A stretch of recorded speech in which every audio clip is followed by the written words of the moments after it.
Okay, there you go. Actually, give me a second.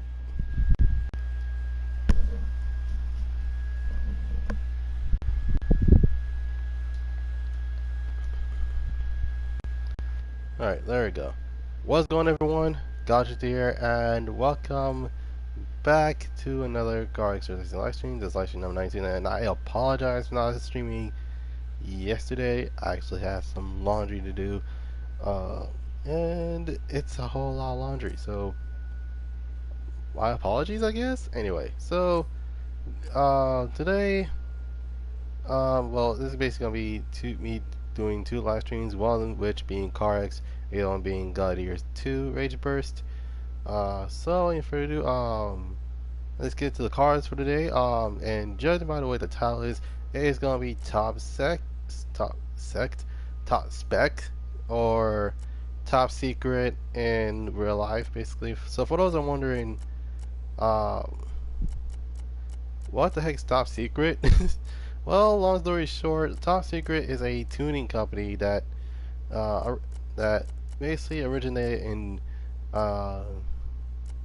Japan, specifically Hokkaido, and it was founded by one Smokey Nagata.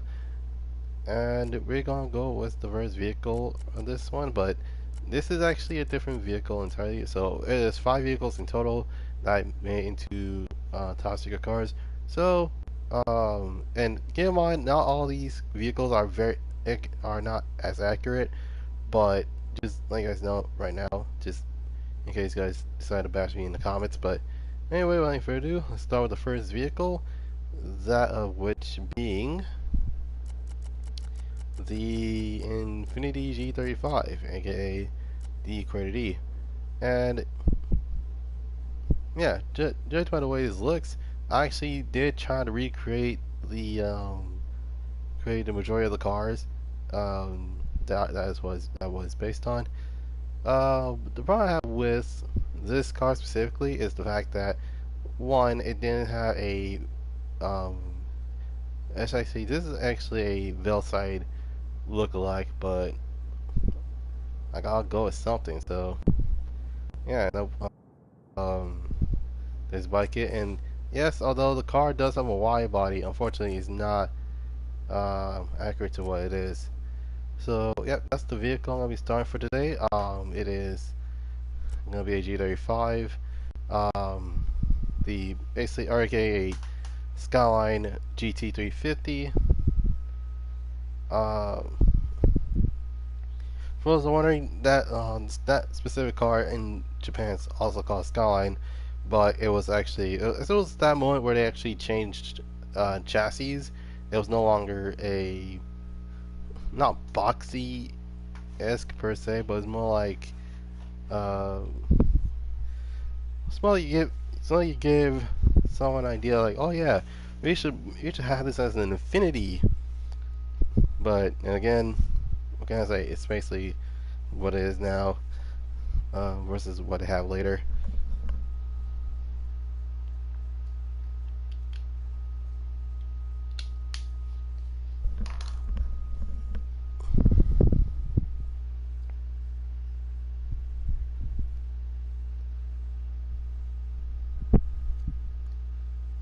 Alright.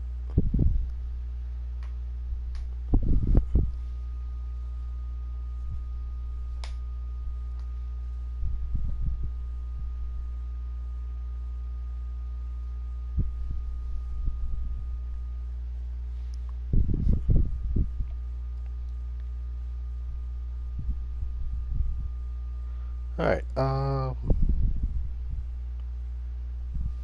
That's what I'm gonna do. Alright. So in terms of what we're gonna be drifting on today, basically it is spring snow again. Tire traction's any, drifting's on, time attack is on, not on. Let's see, time attack is actually off. Clipping points is on, collision is on, voting is on, night mode is off. Shading, I'm going with morning around 7 a.m. and cross-platform multiplayer is on, and password is off because, well, obviously the password is it just doesn't do well In fact, it's basically just like, oh yeah, here's this password, and basically the moment I leave to change my car, I couldn't go back in. So yeah, it's basically unfortunate. But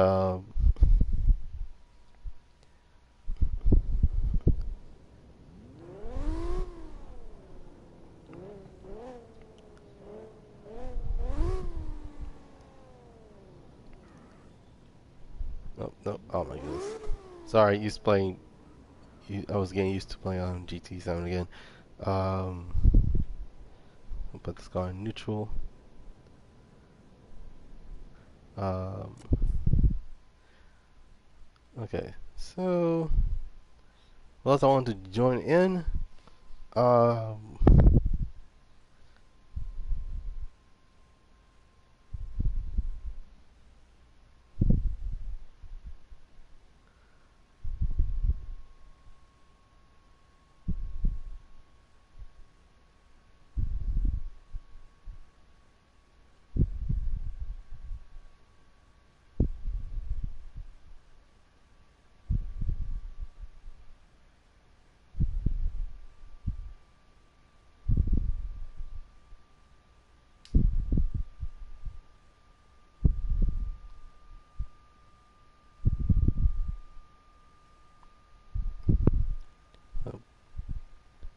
and I'm going to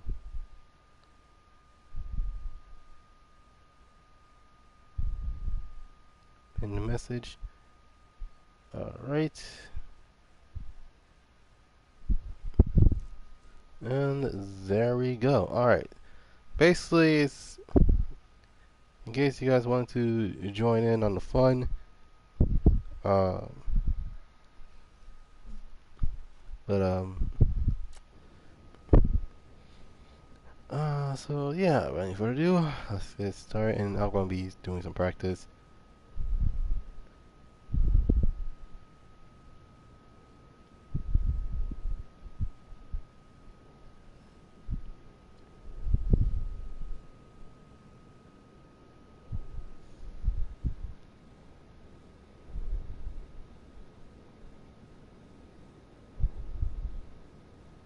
All right.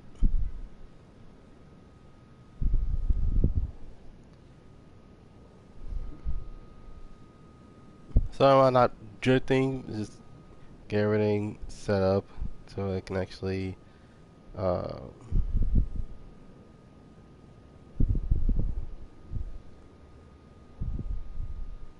all right, there we go.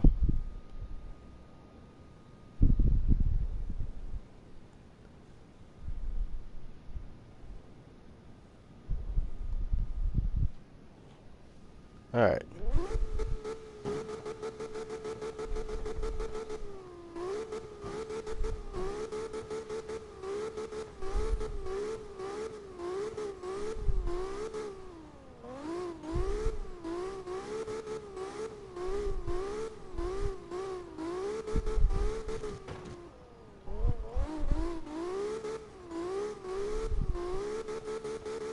Hmm.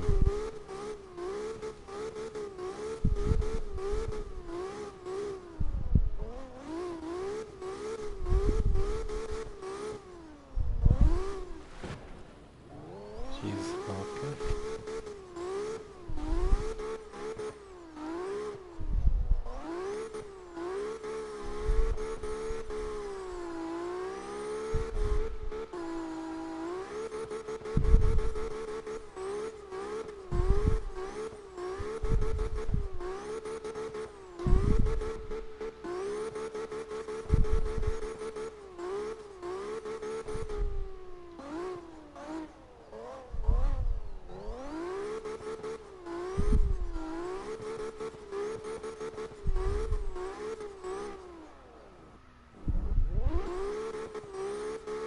All right.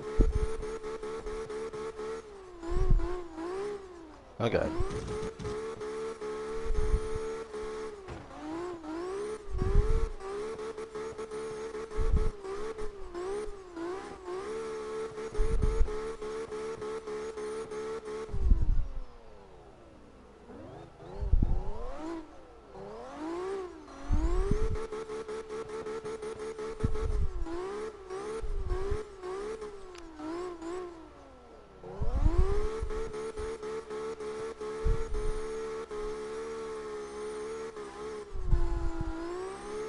Okay.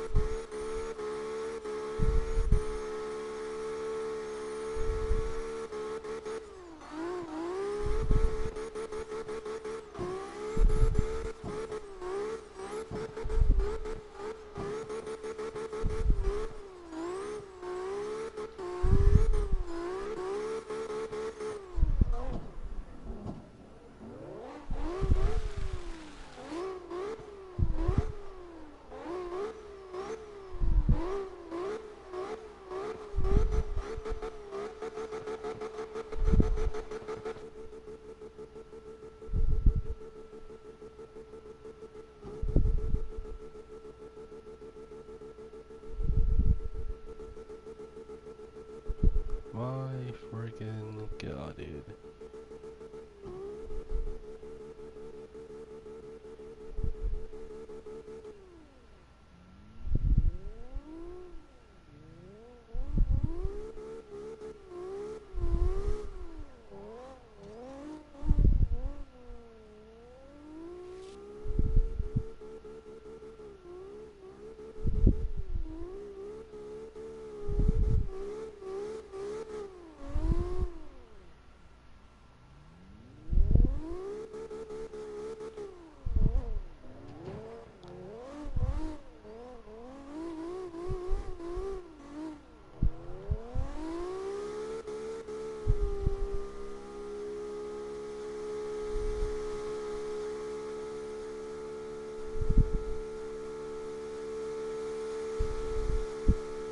My god.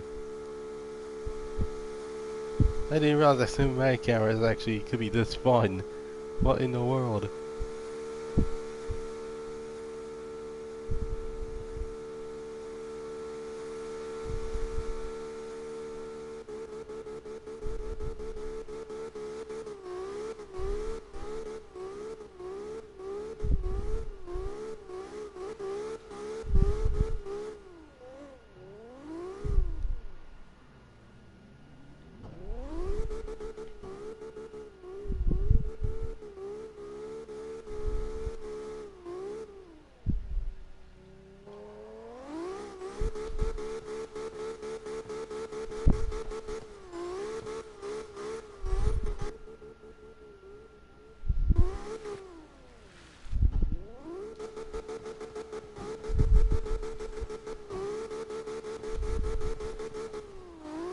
Alright.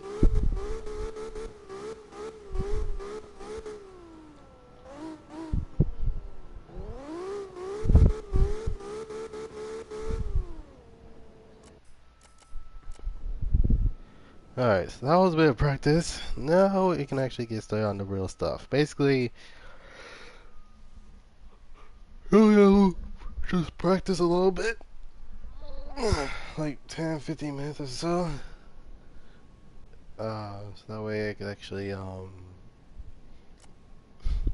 know, go on ahead and actually, listen, is there any sort of track I actually wanted to do? Well, not night mode. Okay. Night cloudy, night clear, dusk and cloudy. Okay. Morning clear, like around 11 a.m. So that's almost like in the afternoon, basically. Alright.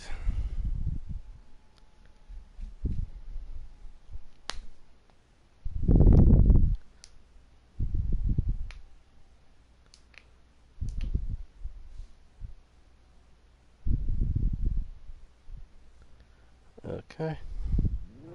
Let's do this.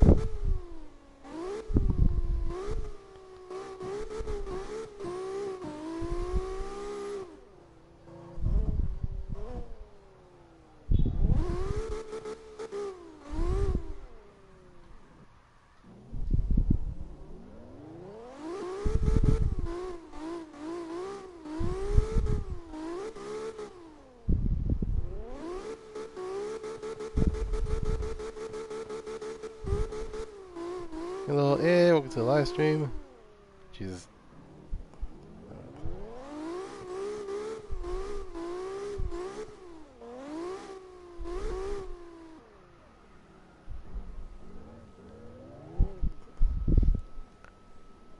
It's wondering what I'm doing today. I'm actually just using cars that are based off top secret cars.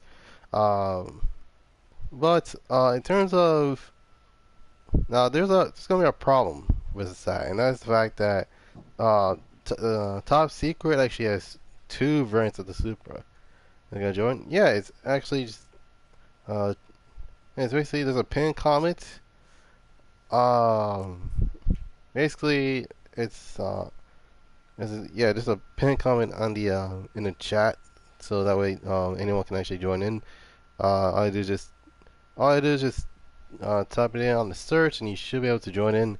It is also cross multi-platform, and also please be sure you're in an American server, so that way you can be able, so that way, people can actually join in without any problems. But that's just me, and I apparently am appear to be lagging.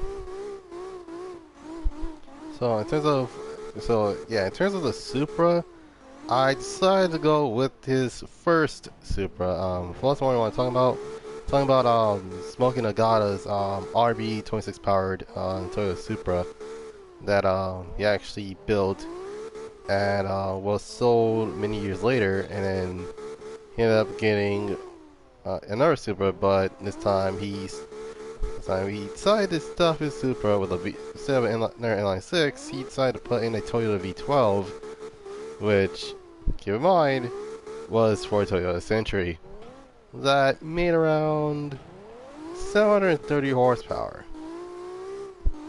tuned wise. Because normally, 5-liter V12 like that, you normally makes literally around 290 horsepower, and that is just the Century alone.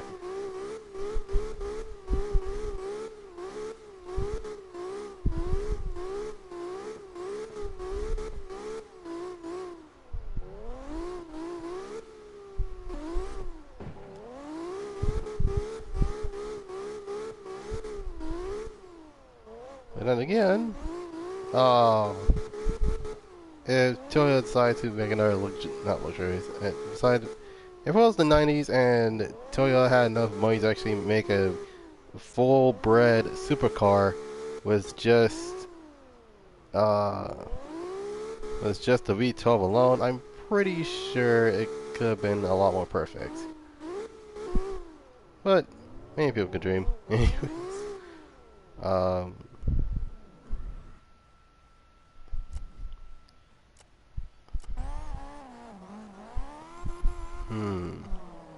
okay.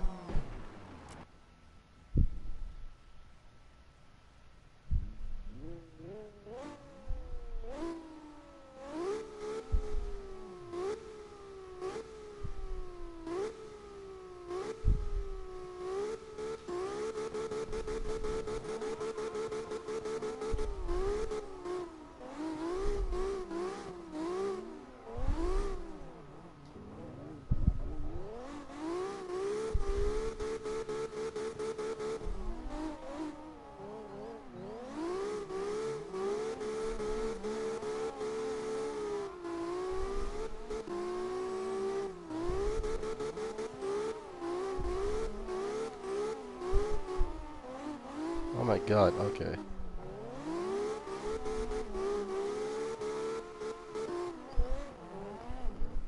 Because my car is actually turning. It's not it's the fact that it's turning very sharply, but it actually is basically oversteering.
Alright, so in 9 minutes, okay, normally when it comes to my live streams, I usually talk about,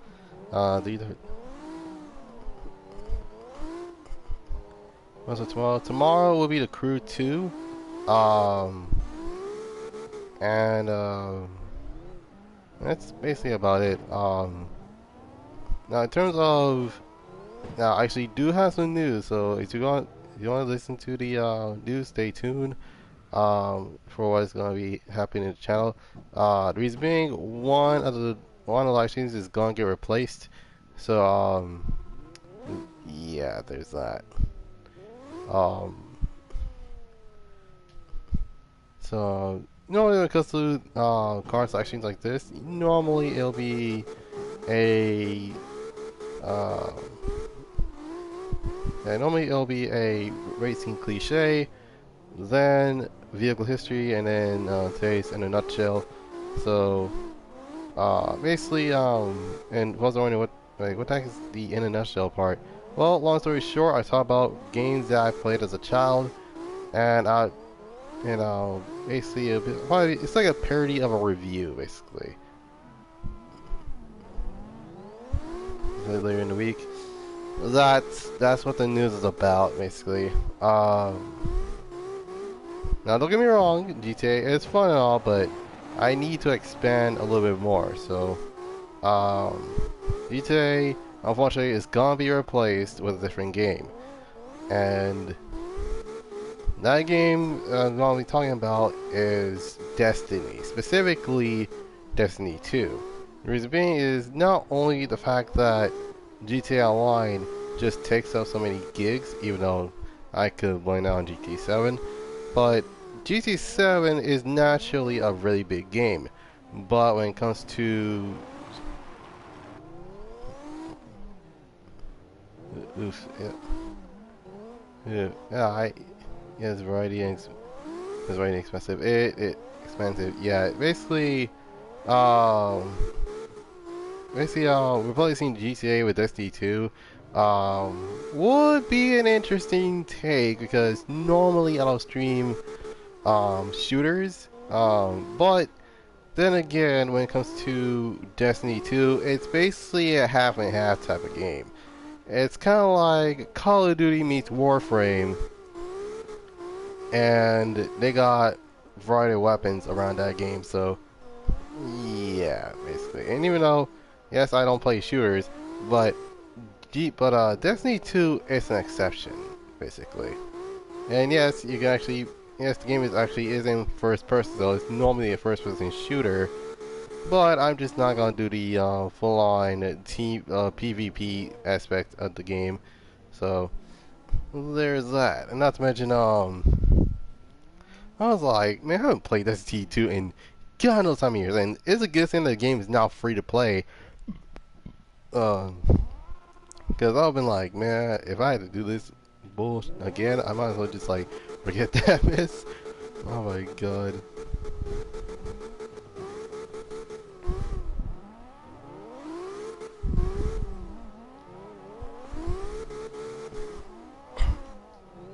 Actually, now I thought about it. Okay, yeah, I know. Yeah, I knew it. Um, yeah, I'm about to do it on Switch Cards. Just give me a moment. I already know what that 180 is based off in terms of the DLC liveries, which is that car right there. That's Ryan Cooper's. Um, that's Ryan Cooper's 240SX from Easy Pro Street, and it's interesting to say the least. Um, okay, let's see. So there's nothing for those four. Up next, it is my Z33 350Z, and I try to make it as top secret as possible. Unfortunately, they don't have the exact kits per se. Like all they got was the missile kit, the Amuse kit, and the um, what's that called? Yeah, basically it's just the Miskitty Muse kit, and then their some sort of Rocket Bunny-esque type body kit. I don't know, but I think it's either that or it's Ben Stopper kit. It's one of those two. And then there's the that body kit that resembles the I forgot what that bike kit is, but it's supposed to look like the shoot. I forgot what the Porsche is called. It's one of those Porsches where the headlights are built in the bumper. It's one of those types basically.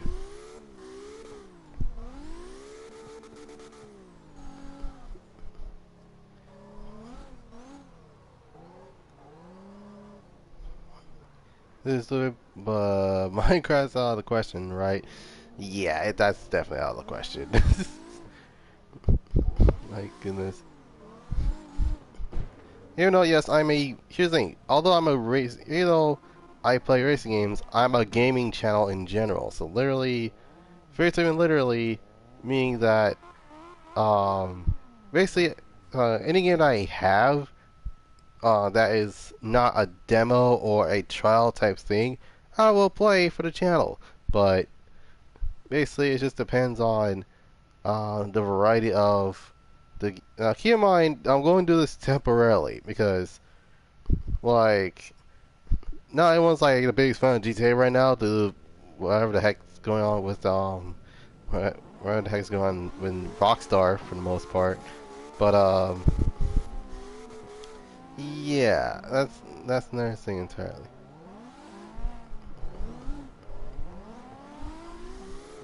Well, it can't happen just very uncertainly. Yeah, cause they're very they're actually not gonna lie, Rockstar has been a very confusing company ever since they okay, the thing is, like, one, they shot themselves in the foot 3 times. Like, they tried to re-release the game for the next gen consoles. That's one thing for sure. The second thing is that they added the GTA Plus thing, and then this.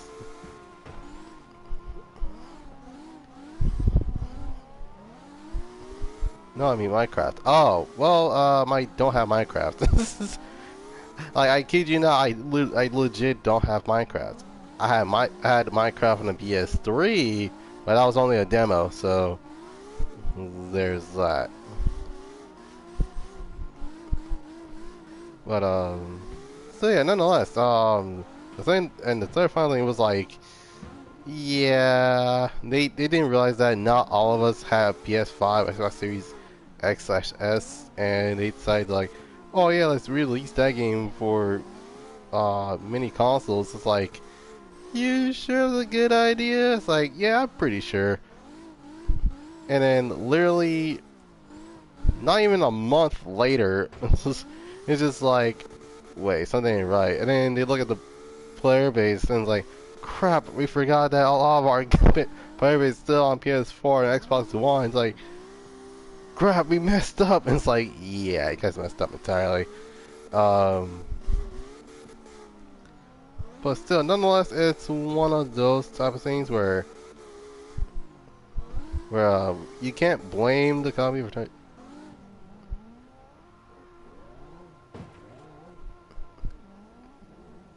Popular opinion, Minecraft should have kept their grubby myths off of Minecraft. Uh, it's your opinion, basically.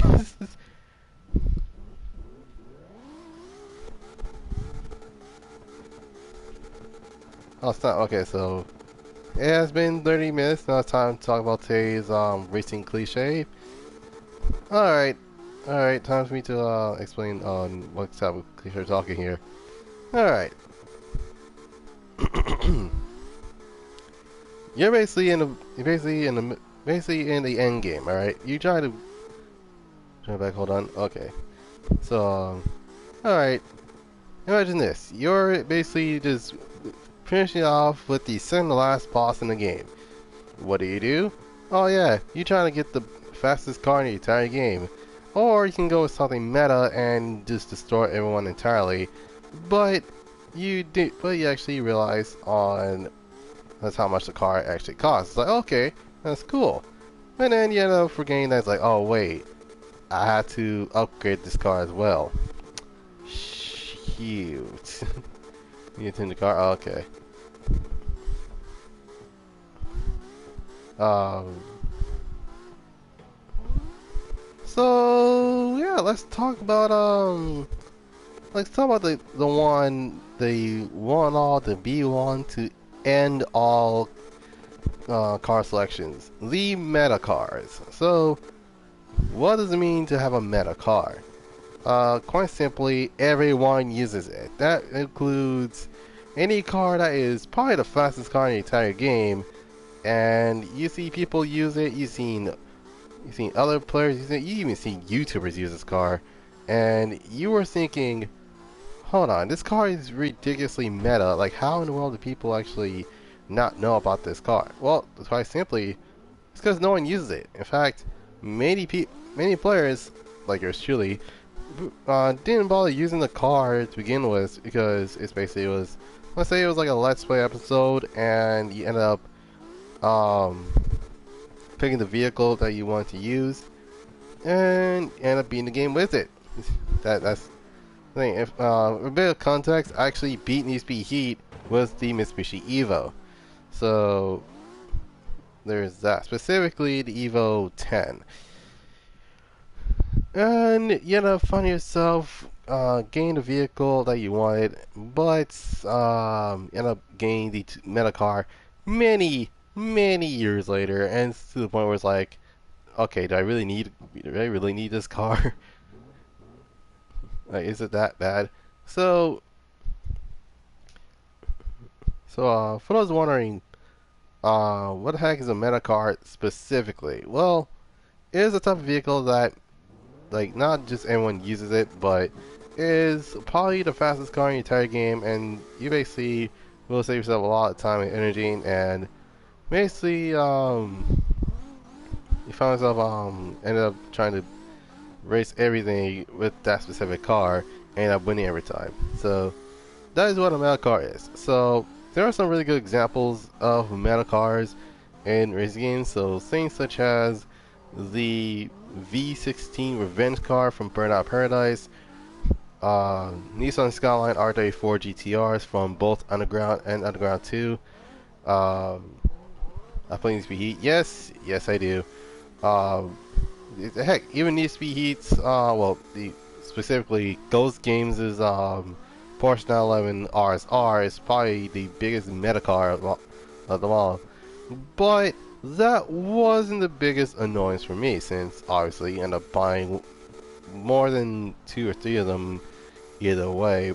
But there is another thing that you must know. There are also meta cars in other games as well. Juice 2's Koenigsegg CCX. Let's see, what else is there? Yeah, I can read a meta now. Are you talking about the RSX? No, that's not meta at all. In fact, any car you can actually make fast, but in the end of the day, people are still going to use the Porsche 911, even though that Porsche 911 may have a different engine. That's not from a Porsche entirely. Now what was I saying? Oh yeah, so it's the same thing with other cars from the early 2010s, such as the Bugatti Veyron Super Sport from Test Drive Unlimited 2, the Volkswagen Golf GTI from Need for Speed Run, specifically the Speed Hunters edition, since that car is really donkeyously OP for what it is.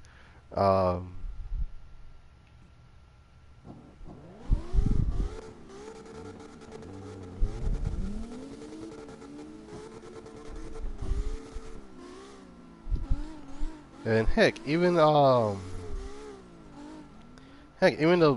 also the Huracan is also another meta car until the Huracan immediately got nerfed after like what 3 years of the vehicle being overpowered in drift races, and it's like, oh my god, okay, this is getting ridiculous. You know what? Let's make this all-wheel drive. It's like, well, shoot, okay, so they can't use the car after all.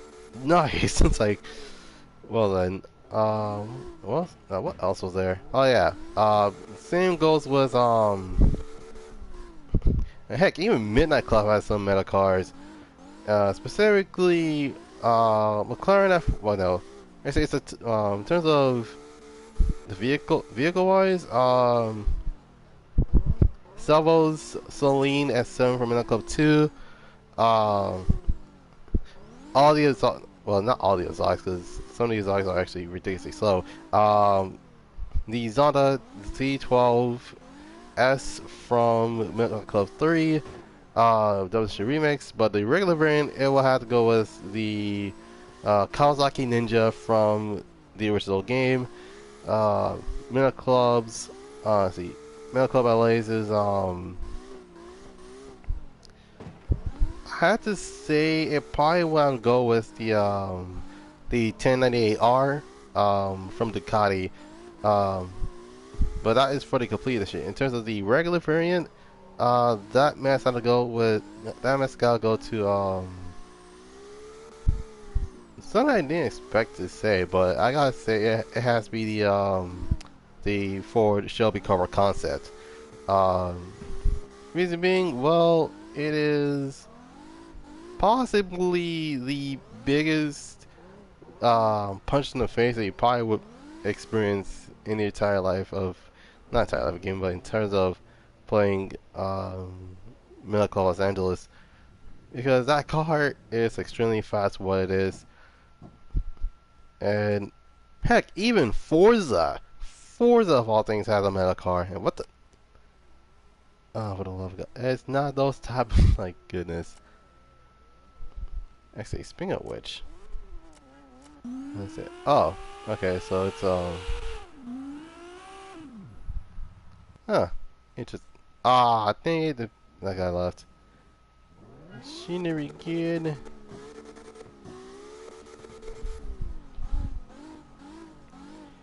But,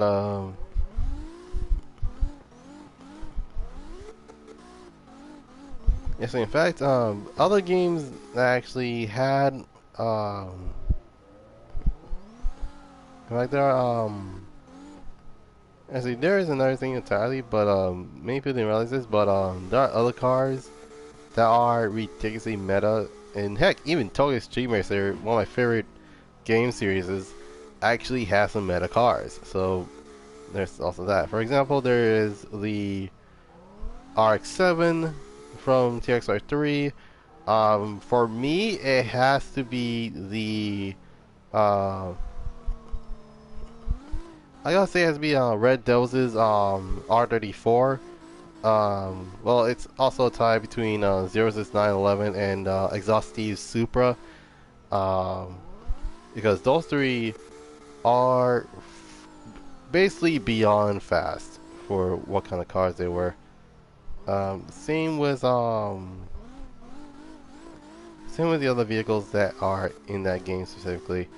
So the pros or cons of having a meta car is the fact that it depends on, and this is kind of true. It's basically if the car is very popular to use and it is extremely fast what it is.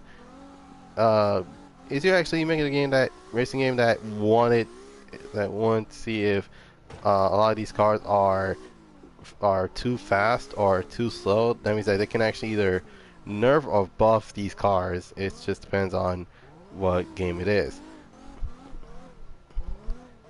This one's only 20,000 GT. Okay, I gotta say that is also a meta vehicle, but unfortunately I did not play Most Wanted 2012. I only played the demo of it. I think the same. I think same goes with Rivals. I only played a little bit of it, but that's because that was for a PlayStation Now. I did about playing it again, so yeah.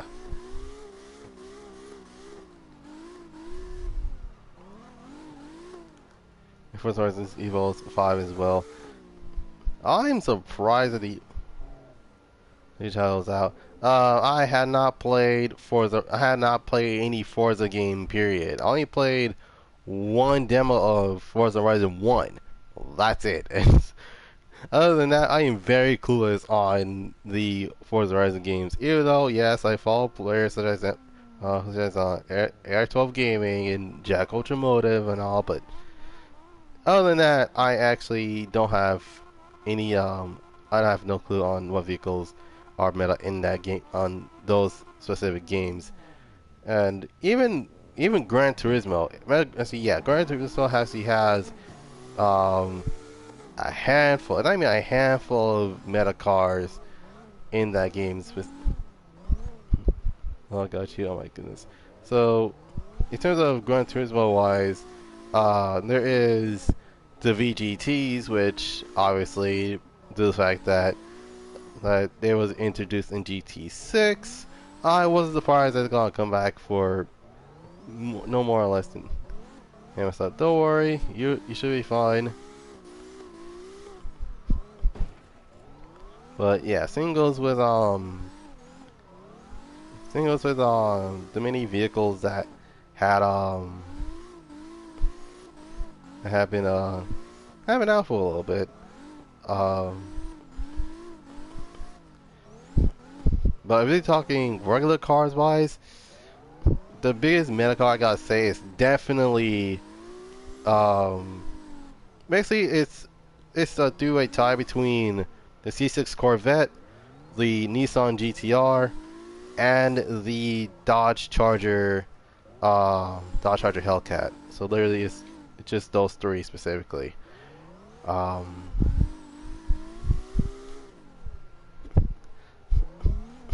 but yeah, the pros. Yeah, so in terms of pros and cons of having metal cars in racing games, it's the fact that uh, is that they're like a testing vehicle in case if they want to nerf or buff certain vehicles. Like they'll have a list on what cars the slowest cars the fastest, and basically they test them out. Which you talking about? Specifically the R35. Um, the reason why I say the reason I say GTR and there's a reason why I say just Nissan GTR, not the Skyline GTR, because the Skyline GTRs are not bad. It is the GTR, yeah, the actual Nissan GTR, not the yeah. Basically, long story short, Nissan GTR, not Nissan Skyline GTR.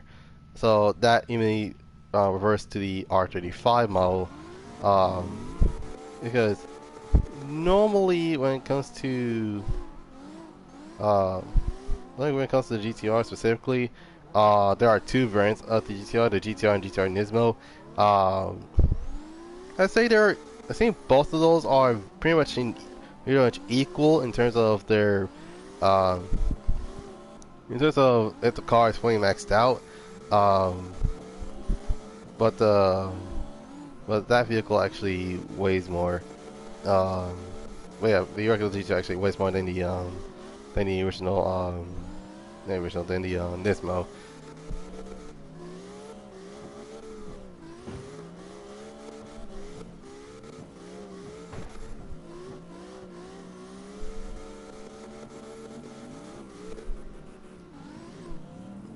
Holy crap, dude.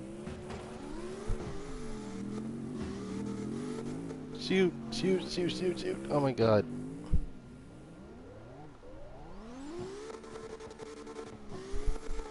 Um, but in terms of cons,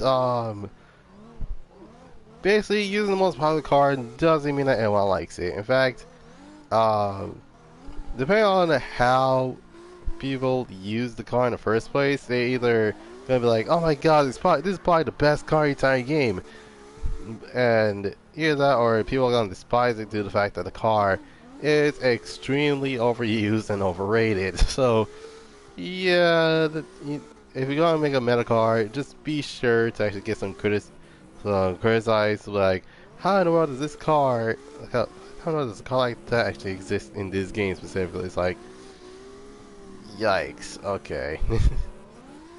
But yeah, other than that, and in terms of conclusions, meta cars have been around since the 1990s, with the Tokyo Stream Racer games and even the Need for Speed games when I met her. Um, so yeah, and Z got stuck. Oh my god.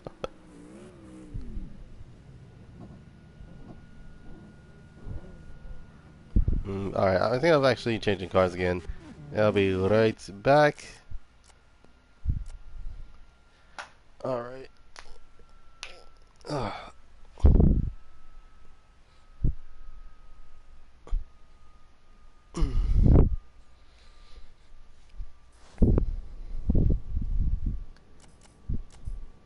Okay, so up next, in terms of you're gonna be using next, it is the R84 GTR.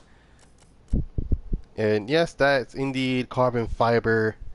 That is, I think that's carbon fiber material. I think that's what it's called. I don't know. I never made carbon fiber before, so well, there's that.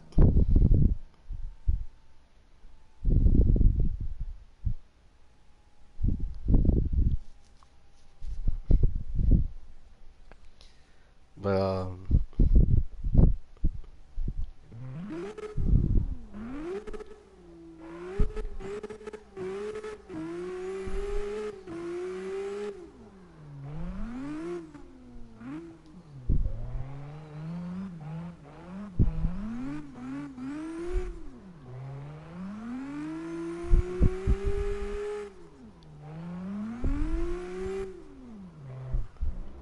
my goodness.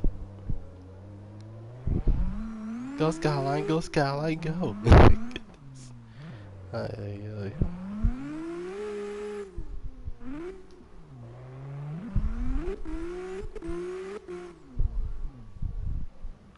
Unfortunately, they don't have top secret kits in this game, so it's kind of unfortunate. Except for the Supra. I think that's the only car I know that actually has that specific kit, and that's the Toyota Supra. And that's about it. Um, every other vehicle actually just has has like some sort of Bomex kit for some reason. Okay. Alright, so literally. Okay, somebody will literally just join in. Or not join in. um.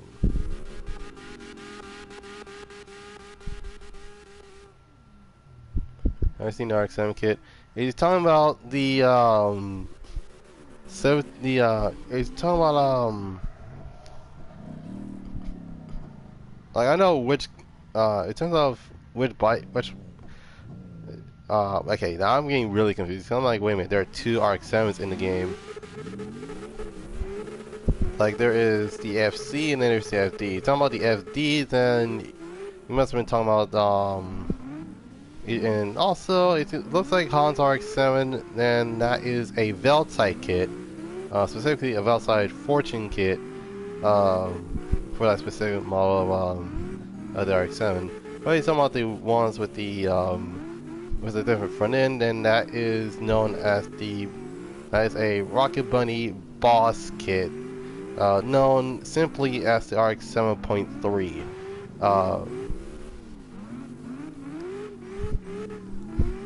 And the reason why it's called that is because it is an RX 7 with an RX 3's front end. Think of it like a front end conversion between a Sylvia and specifically the S13.5, S14.5, S13.4. S14.3, S14.5, and then there's the S15 with the S15.3, S15.5. Basically, it's one of those body kits as well. And how do I know all this? Quite simply, I don't know. It's just for some reason it's like okay.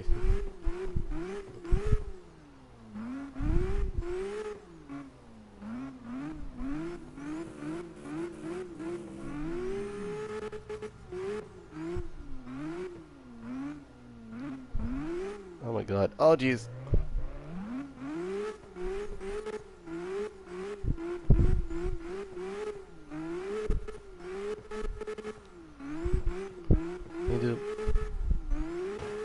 Auxiliary things, dude. Actually just find it in terms of reference on what vehicles I'm gonna be building. Heck, some of the cars actually, some of the liveries I made actually are different variants of said vehicle. So that and that is yep, that's the RX 7.3, which is another thing for Bug Bunny boss kit.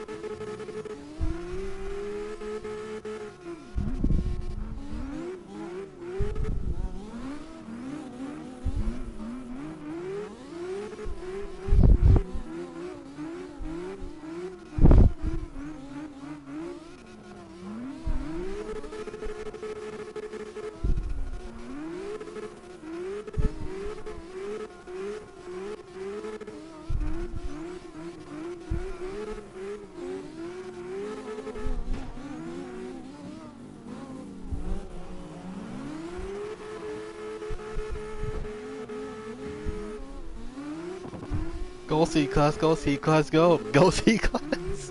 Oh my god.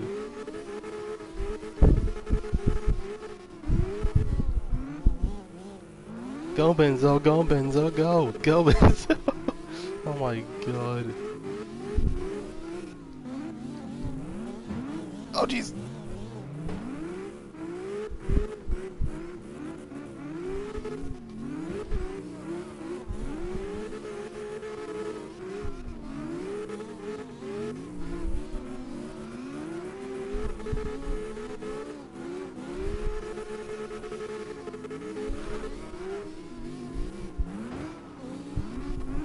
Oh my god, okay.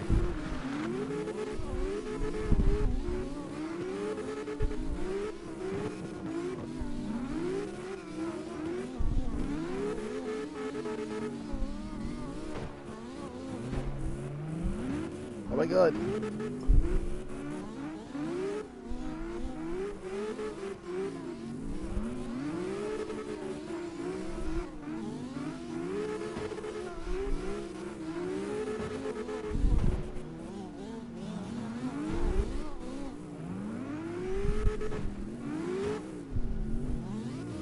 I keep hitting the trailer. Oh my god.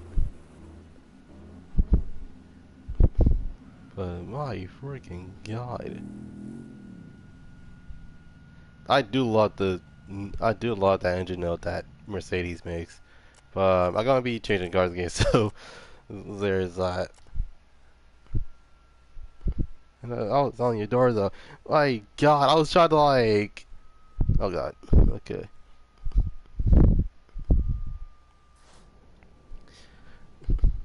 Don't worry about it. It's fine. It's just the fact that I have not. I actually have a ton of like tandem like that. God knows how many months, but. Alright. So the standardized vehicle for today is actually the my R32 recreation. Um, Actually, before I do anything else, let me take a look at the not the pumper. The is this one? No, it's not it. That's not that one. Okay. All right. So if we go with this, need that livery. It's not that hard to make actually. I actually just use Google Images and trying to see what the top secret cars look like. So long story short, it is. I think the only difference between the real life variant of said cars. What's it called though? It's gold. This is it's legit gold. It's basically what it is. It's not shiny chrome gold because that actually just doesn't look right. It's like a metallic brush type gold, basically. It's more of a raw gold. Like yeah, like the gold has not been polished in God knows how many years, and it's kind of like it's that type of gold.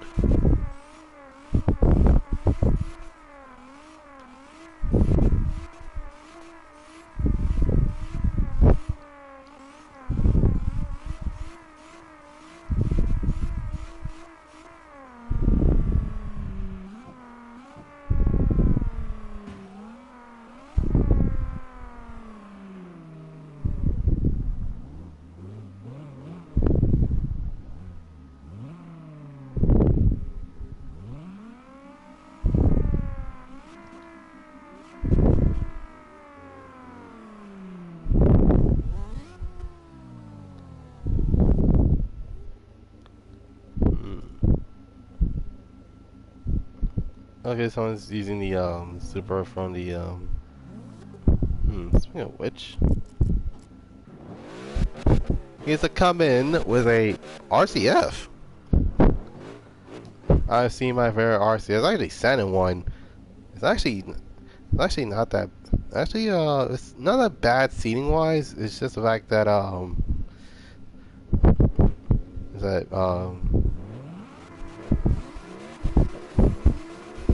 what's like that I do love me to I really do love to own a Lexus one day, but the problem is that um in terms of which variant of the RC though, I do want to get an RCF, but an RCF is just not in my budget. Like, if anything, it'll probably be at least a RC 350 or RC 500. Oh jeez.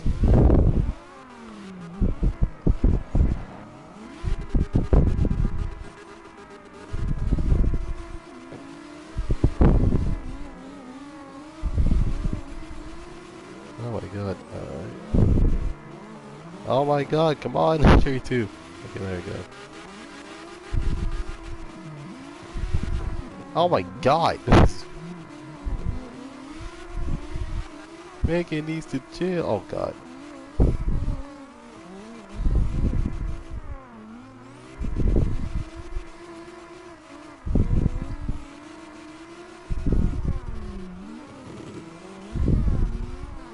Oh, I heard a backfire from the RX-7.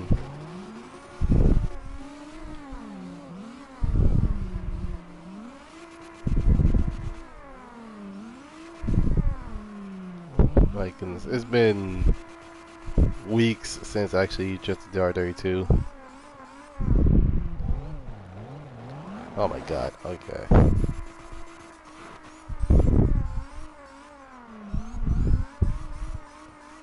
Come on, R32.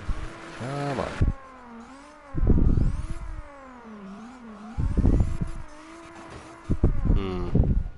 Actually, let me check something real quick.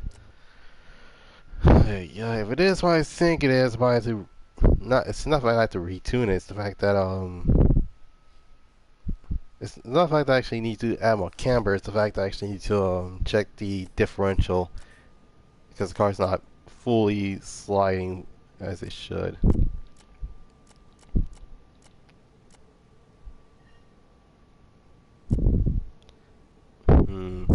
Submission. Okay, so it's not the locking diff. Okay. Whew. I thought it was gonna be something else. Um.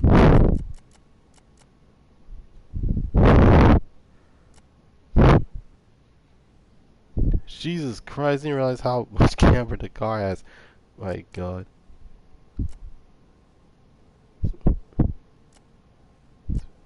Supposed to be smooth, not fast. I'm not trying to say it's fast. Trying not to check how fast the car is going. It's checking the fact that it's not getting any like angle period. So there's that. Okay, might as well just return. And I do believe the problem has to be well, many changes can actually change the way the car handles. Specifically, um, that means like long story short, if the front is lower than the back, then I'm pretty.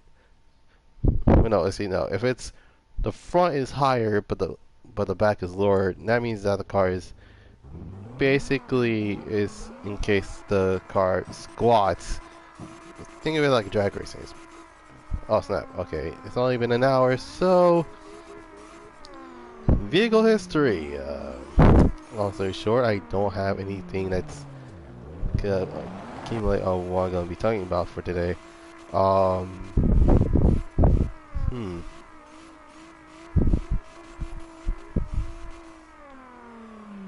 I got it. Alright, so in terms of vehicle history, I'm going to be talking about the basically is a tip. So today's vehicle history, I'm going to be talking about look at the more than likely the most underrated variant of the 2JZ vehicle of all time. It is known as it's basically a Lexus in the U.S. and many people actually didn't realize it until many years later when they saw a 2JZ GE inside said car. So I'm actually gonna be talking about the Toyota Aristo, or in the States a Lexus the Lexus GS models. So uh, SC300. I think. Wait, actually, no, I have not talked about the SC yet. Oh no, my bad guess. Actually, I'm going to talk about both actually. So in terms of the SC and the GS, they're basically was born around the time where Toyota literally just got their second gen Soar and their first generation Aristo. Long story short, the Aristo and the Soars are given new bodies basically. One of which being the first ever GS300, since GS400 in the US around the early 1990s. In terms of the SCs, aka the Soar, is actually has actually came back with a car. Can't wait. You can actually find GS300s for cheap actually. It's good thing they haven't inflated because I was gonna be like, man, I didn't want to get these cars anymore. I was like, why? Because the freaking inflation, man. It's like, okay, it's simple. Just save up. Yeah. So the first generation GS300 came around in 1991 with a new body style. It's basically their mid-sized sedans for Lexus. And then in terms of the SC, basically the Toyota Soar, those were around the time of 1992. So before the Supra actually existed, and I kid you not, and I know you guys are going to be like, wait, the Supra already existed. It was the A70. That's true, but the A70 didn't have the 2J. The first, yeah, much as Lexus XCs went from 6K to 16K. Yeah, that's interesting to say the least. But keep in mind that the SC and the GSs were ridiculously expensive around back then. And a bit of context, a fully loaded M3 E46 cost less than these Lexus GS/SCs around that time. And basically, a bit more complications. These were the type of cars that were owned by businessmen, specifically people that do real estate, and as well as being a CEO of an office. But either way, it's one of those cases where one, they actually give you a lot of stuff that they might need in terms of the comfortability and the luxurious feel for it. And the other thing being, it's like, okay, we have these cars here, but the problem with that literally is the fact that they're really ridiculously expensive for what it was. And now they're being inflated for like 6K. I think like the lowest I seen was like 8K, and that was the it's basically the GS models. Anyway, so in terms of the GS, basically the first generation GS300s, they usually came with either a 3-liter naturally aspirated inline 6 or a 4-liter naturally aspirated V8.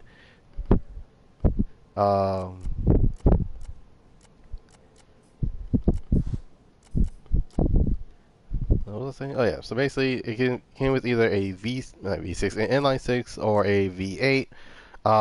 Specifically either the 2JZ GE or 1UZ FE, which here's a fun fact: the 1UZ is probably the most underrated engine that you can actually get in a Lexus. The reason being is because that's the same engine that was in the LS400, the first Lexus that came in the US. Don't call me on that. Anyways, so actually, that's cool. Well, long story short, I actually did look up, many variants of the SCs as well as the GSs. Those things are invincible. Yeah, that's also true. The same goes with now in terms of the SC models. The SC came around in 1995. But that was for the third generation of the vehicles that came around, and basically it's kind of like the Gentleman's Supra before the Supra actually existed. Um,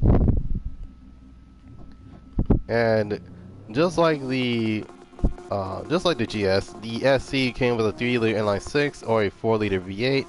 Um, and due to the fact that these cars actually has an incredible amount of that's not just customization, of course, but it has a whole ton aftermarket support, even right after the cars came out. I find RX-7. Yeah, don't worry, I heard before. It actually was it was one of those cars I drove around. I think, yeah, it was one of those cars I drove around. Drove around one of the live streams. But yeah, basically it's one of those cases where, like, is you find a really good, there are literally websites where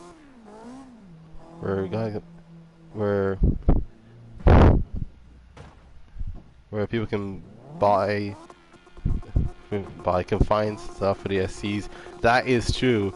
In fact, there are some really good examples on the SCs being ridiculously good for what it was. For example, and I gotta bring this guy up a lot.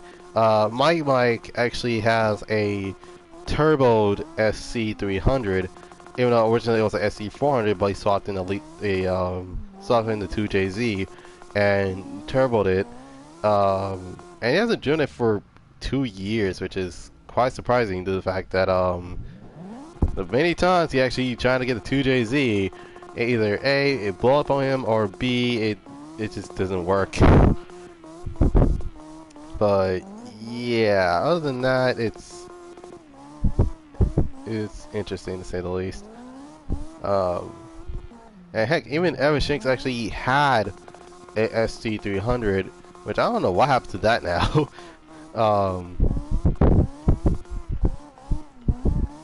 But throughout the years, and specifically, don't all SC400s come with automatic? I do believe every single Lexus came with automatic except for the IS. I feel like he did it backwards. Oh my god.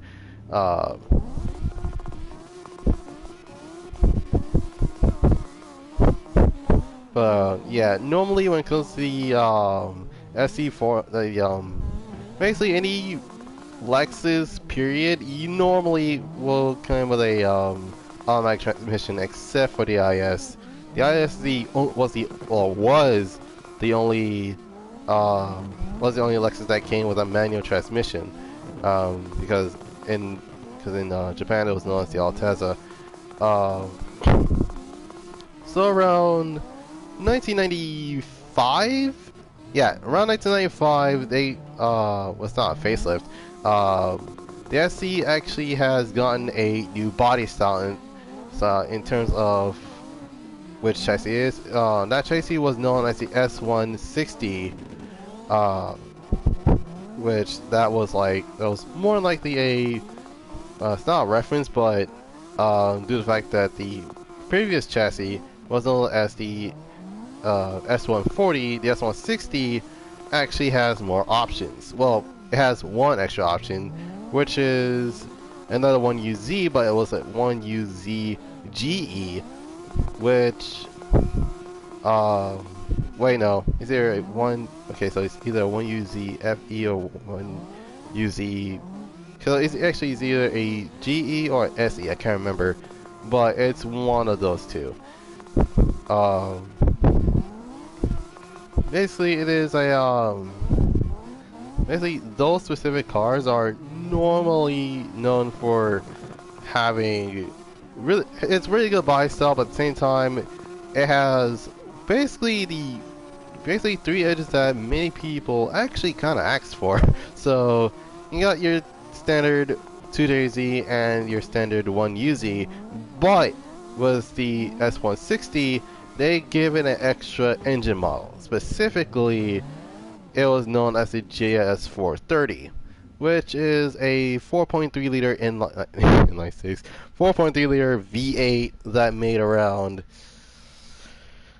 more than one UZ. I was out for sure, due to the fact of the engine being bored to 4.3 liters, and that unfortunately also came with automatic transmissions. In terms of the SC, on the other hand, it also got a brand new body style, which unfortunately that was the last model that was made. Long story short, the car, that specific model did not end well. Specifically, the 4th generation Toyota Soar, or aka the Lexus SC430. The reason why I say that is because figuratively and literally, not only that the look, but the reliability of the... Well, it's not the reliability, it's the fact that the car did not look good. It's my opinion, I'm sorry, but I just did not like the look of the SC430s around that time. That's specifically the 4th generation. I do like me a 3rd gen Soar, I just don't like the 4th gen Soars either. So, and not to mention, it was actually one of those generations where the 3 liter inline 6 was swapped to a 3 liter V6, which not only was very awkward to work on, but it was also... Here just doesn't look well.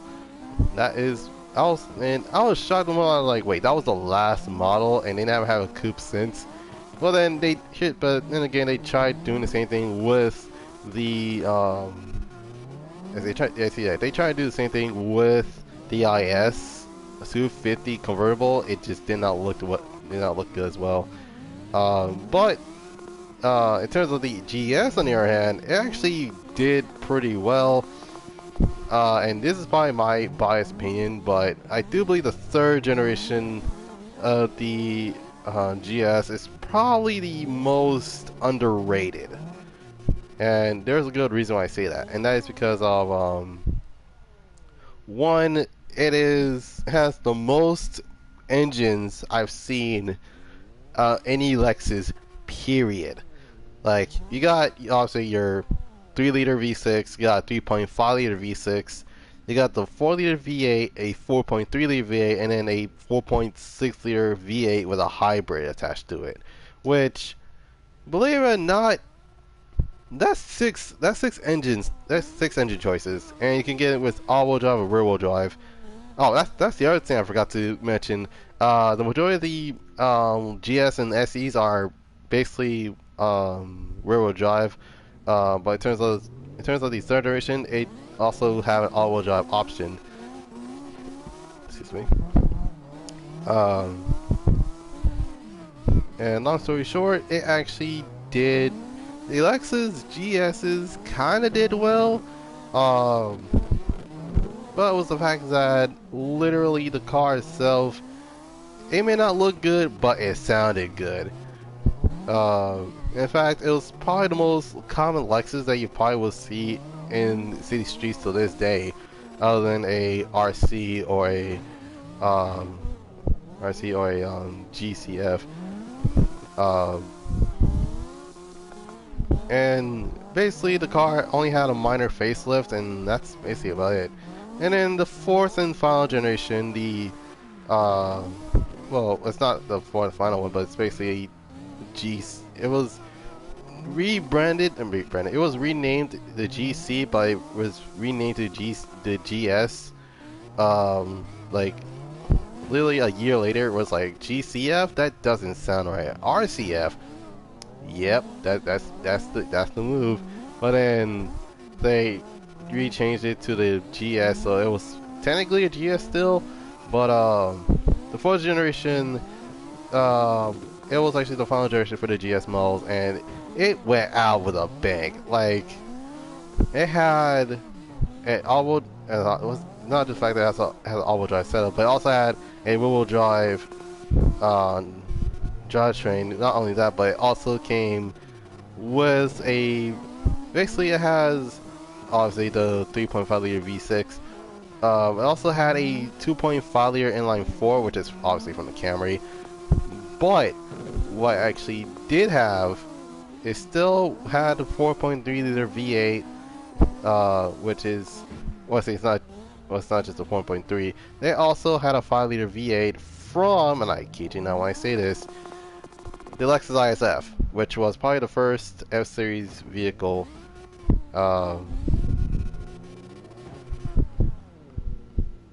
Basically a car like that. Ooh, hold on. I see a GS and it looks clean. Oh my god.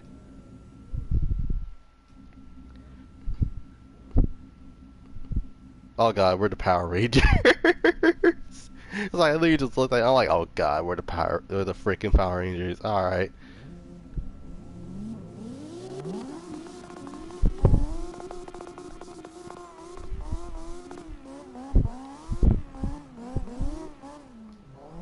What was I saying? Oh yeah.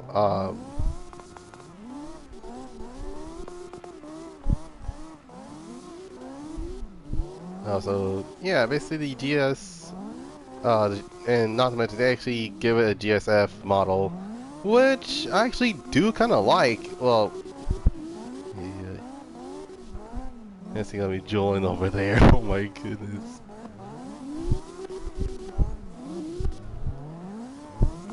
Hey, that's a clean SC, unlike mine, basically. Talking about the engine of the GSF. Oh yeah, the GSF actually has a 5 liter V8 from the ISF that came before, which I actually am glad that the IS model cars are back. Cause I was starting to miss it. I'm like, what the heck happened to the IS? And then all of a sudden, boom, here you go. You want an IS? We'll give you an IS. And then it gives up IS 500, which I was like, okay, that's not bad actually. I actually went to sit in one. I sat in one of those. I had no room. But yeah, other than that, actually it was pretty interesting to actually talk about both the SC and the GS's.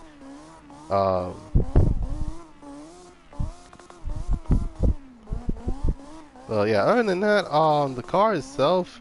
In conclusion, the GS and the IS were probably underrated because of the Supra's gloriousness and having a 2JZ GT, while every single vehicle that has a 2J was being pushed aside, and Supras are now getting more expensive more expensive each day.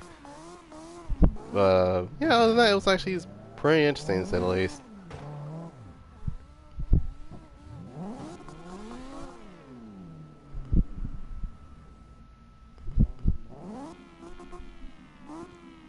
Alright, I am going to grab my final vehicle, and it is gonna be interesting. Basically, it is. Well, they say speaking of Supra, I was to tell you that the last vehicle is definitely the Supra that Smoking the God actually drove, and no, it's not the V8.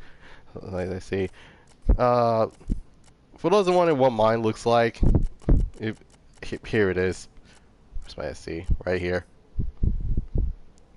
It's basically the my Team Recarx Team Recarx livery. Uh, I don't know what bike kit this is based on, but yeah, basically. Before this, hold on. Before this, this was Silver's green, basically. It's nice. Yeah, see, from the Vertex, Japan. So I saw a year ago. Yes, thank you, very aggressive. Oh my god. Yeah, his is mine's aggressive. Moonlight is very clean. Um, Speaking of very clean, the last vehicle is obviously the Supra. I tried to base mine off the Mark One variant of Smoking the Gods Supra, which I can't believe they still don't have the body kit for it. Although they had the V12 variant, which I actually don't mind. It's a very good looking Supra that has a freaking V12 stuff to it. But the original one had an RB, which is freaking hilarious. It's like, what are you doing? It's like, I'm taking out 2J.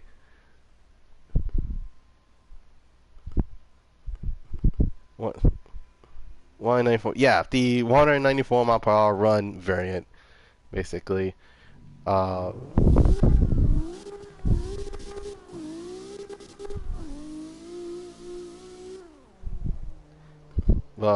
was but yeah, Moonlight's variant of the Supra is based off the one that he did he did the V12 in. Uh, so yeah, mine's the RB, his is the V12 variant.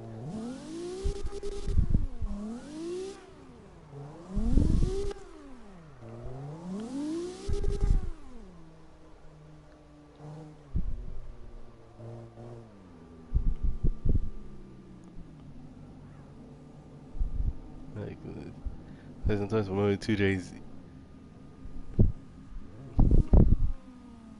Yeah, oh my god! Wait, hold on.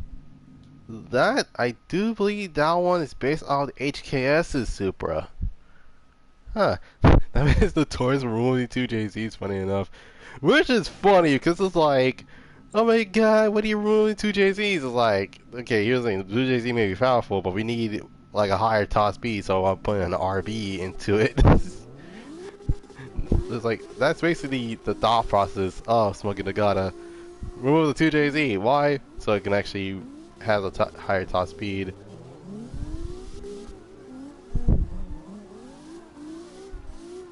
Oh, jeez, sorry. Oh god.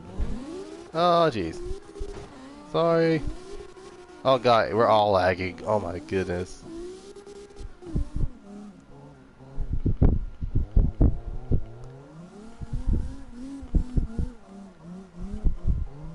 Oh my freaking god, dude.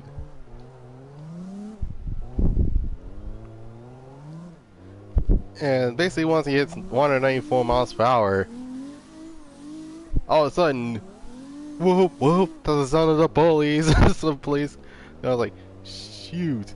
What high end power and better weight distribution. He's a smart man. He is, for some, I don't know what it is, but it's like, hold on, okay, let me get this straight. So you telling me that he swapped out a 2JZ for an RB26 for more high-end power? Yes. But the thing about it is that it also came with torque. And as long as you get torque, you should be good. But no, a lot of people nowadays is like, no, we're not, it's like, we're 2J swapping everything. It's like, my God, just swapping an RB. I was like, why? I'm just trying to get down the horsepower. You can get the same thing with the RB.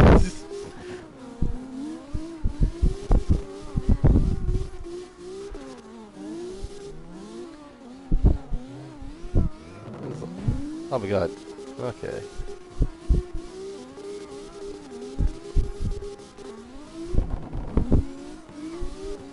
Like, but I wanted two steps. Like, dude, you can do two steps with any other vehicle. Like, wait, so what engine should I use? Use the RV, you idiots! It's like, okay. Like, alright, so with the RV, thank you. Finally got turbo it. Turbo that mess. Oh, no. Ay, ay, ay. I think of all the engine slots I had in Torque Drift, the majority of them are RVs.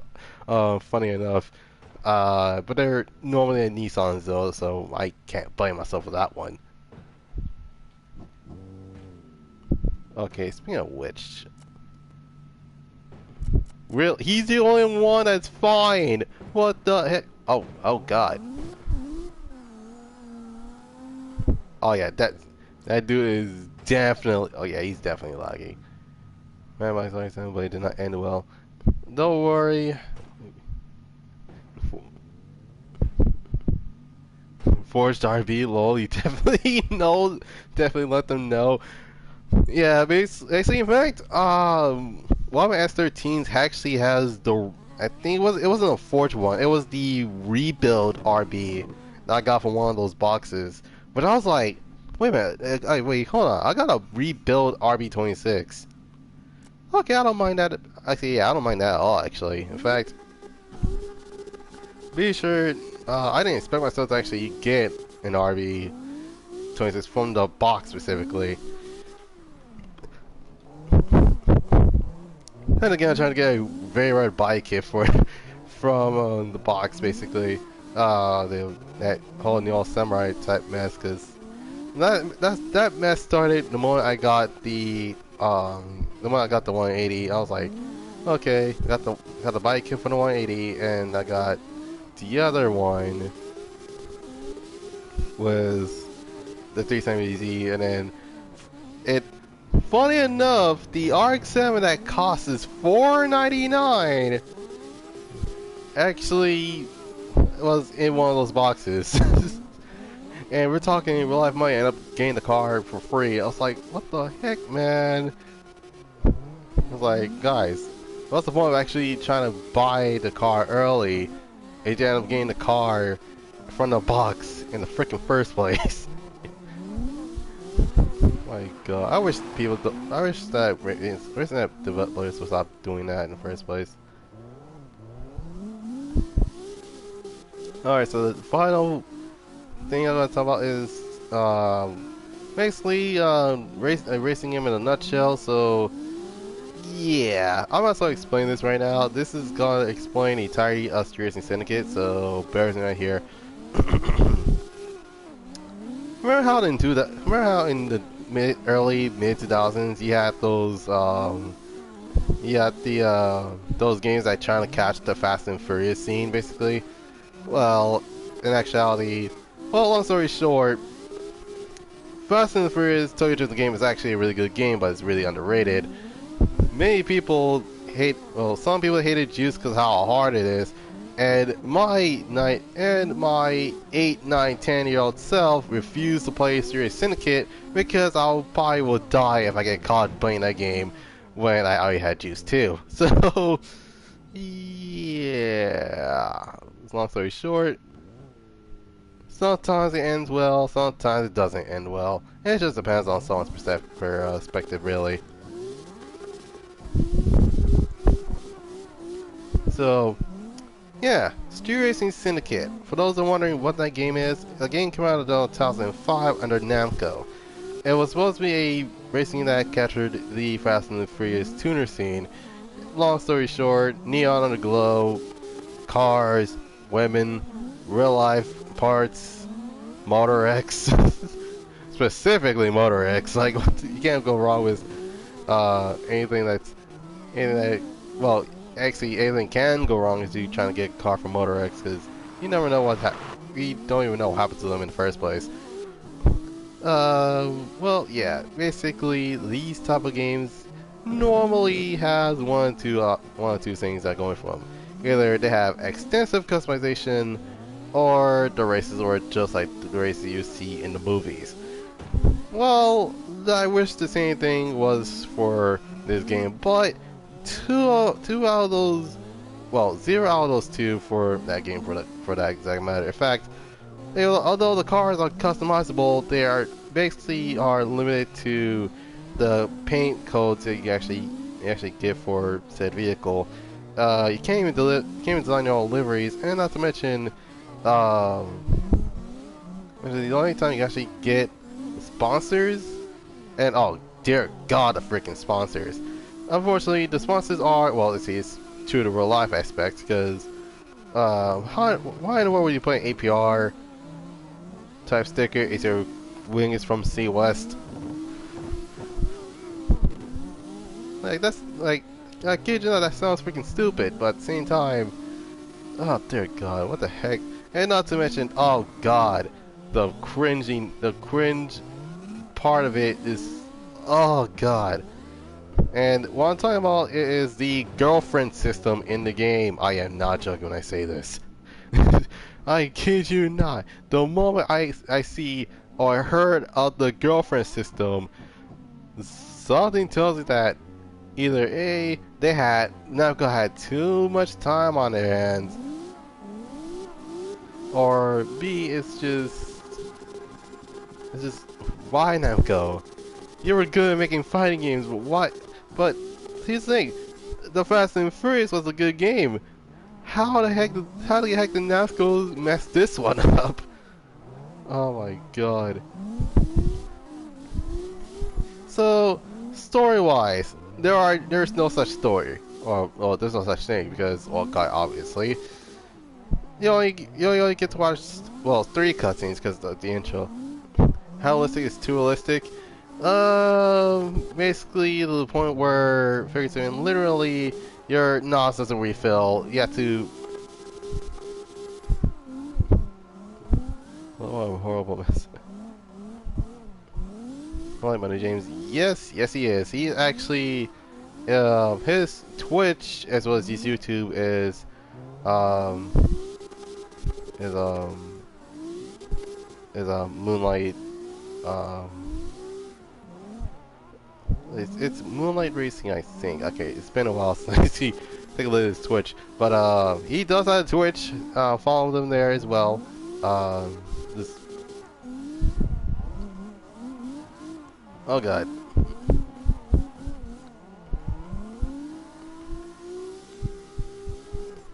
What was I saying? Oh yeah. So basically, oh dear God. Okay. So in terms of, although the customization is very limited because of how realistic the game is, it should be one of the the driving should be okay, right? Oh my freaking God. Okay. When I say it was a, well, when I say it's possibly one of the biggest mess up that Knockout has ever made. No, what was I saying? Oh yeah, basically, the moment that I say that it is a cluster, it's, well, yeah, it's basically a cluster F. It's definitely a cluster F for 3 reasons. One of which is obviously the girlfriend system. 2 was the type of races, and 3, in order to actually go to said races, you need money. And oh dear God, and I kid you not, the only time I'll ever be like, okay, I feel like, so you know what? The funny thing is the fact that a game, Moonlight Runners on Twitch, okay. Twitch and YouTube, okay, yeah, Moonlight Runners, okay. Thank you for letting me know. Alright. What was I saying? Alright, so basically, you know what the sad part is? Test Drive 2002 was more of a Fast and Furious movie than Street Racing Syndicate.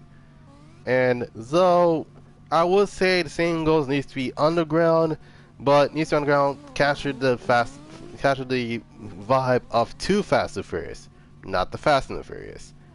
And in fact, guys, the 16 Nights want ADSX. Oh my God. Okay. Oh my God.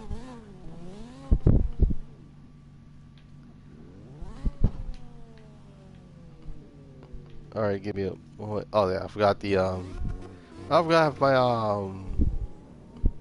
my reverse cam is reverse cam my rear not review my basically my I don't think it's called a review. It's like a rear my oh yeah, my look back view is actually have to hold um R3 to actually look back.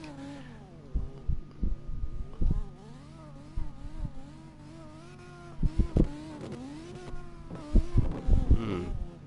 Actually, speaking of which, I actually need to switch cars again. I don't like my Supra. It's just that need to change my vehicle. Okay, there we go. Alrighty then. Hold on. Ah, crap! I forgot. Shoot! I was wondering, like, wait a minute. Why is my phone not turned on? It's like, oh right, I forgot my phone is dead. I was about to look at it. I was like, ugh. Sometimes the most impossible thing is usually the things that mostly kind of make sense. Alright, so I think the last vehicle I'm gonna be okay, that was the last vehicle I'm gonna be using for that time. But what I am gonna be using is my RB my R34 um R34 GTR. But yeah, that's not the it's not the see it's somewhat looked up a Bomex kit, which I wish they actually have some top secret kits other than the Supra, because the Supra is cool. I actually do like how that looks, but I also need the second top secret kit, which is the one from the 94 mile per hour run. I think it's the same thing with the Z and the yeah, Nissan Z and the S15. R32, I think, also has a body kit. I just can't remember what it looked like. And I think I already know what the R33's kit looks like, but I didn't bother to actually redo it because, well, obviously it's a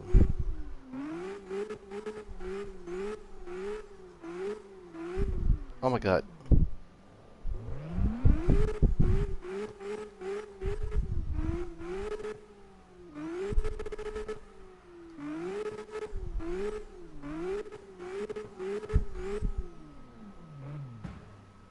Ow.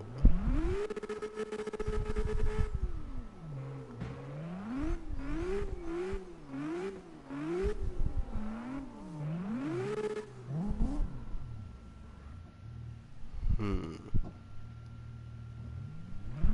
Oh god, he got the S14.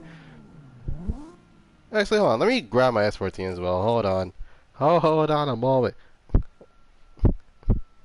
No, no S14 must. No S14 can't. Let's see. My freaking god. Let's see. Oh yeah. No S14 must go alone. You drift. Someone has the S14. You drift with the S14. And also, basically, it's my Magenta S14. Speaking of which, basically, it's one of yeah, it's basically one of those type of cars that well, you don't figure it out as much, but um, also it's not that hard to actually make a livery. It's just figure out I can actually make liveries like these.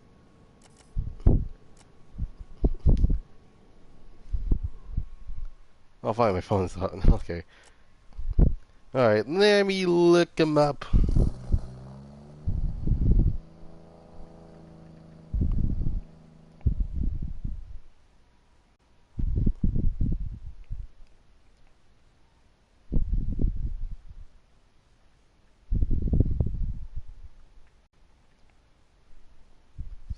Okay.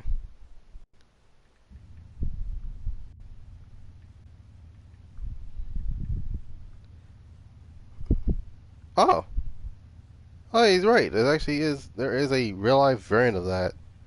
It looks pretty sick. Hmm. Yeah, actually, I don't mind the look of the car actually.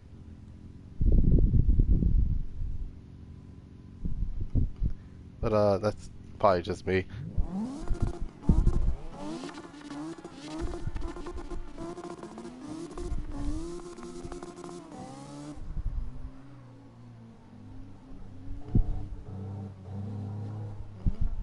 Was because then try the original. Yeah, that is one of those cases where if they don't, and also there is another thing, if they don't have, well, if they don't have one that's based off of said brand, then try try to try the best to actually recreate that specific livery. Oh my god. Okay, so I have, yes, the Koki, I got the Zenki, and then again there's the FC. That actually don't look that bad.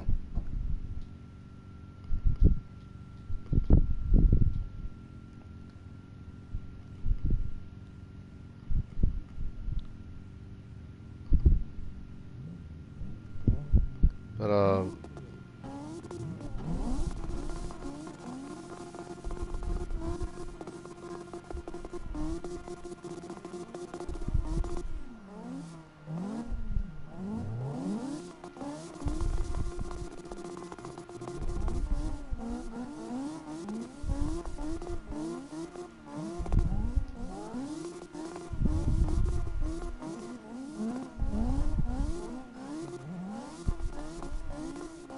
oh my freaking god. But what was I gonna say? Oh yeah. Um, oh my god. And here's the thing. It's also cringe about yeah, it's not only the, and yeah, that one, yeah, the game is one, I kid you not, it is one freaking cringe fest for what it was. And I kid you not, it was probably it was one of those games where you play it just because you saw it as a kid, but then you don't even want to play it because you're probably wondering what happens if you get caught playing said game when you're like when you're like what, when you're 8, 9, 10, 11 years old. Yeah, you probably was like, oh yeah, that's cool. That's definitely how this game works. And oh my god, I was like, I was laughing for how cringe the dialogue was. I apologize for the voice actors as well as anyone who worked on this game, but my god.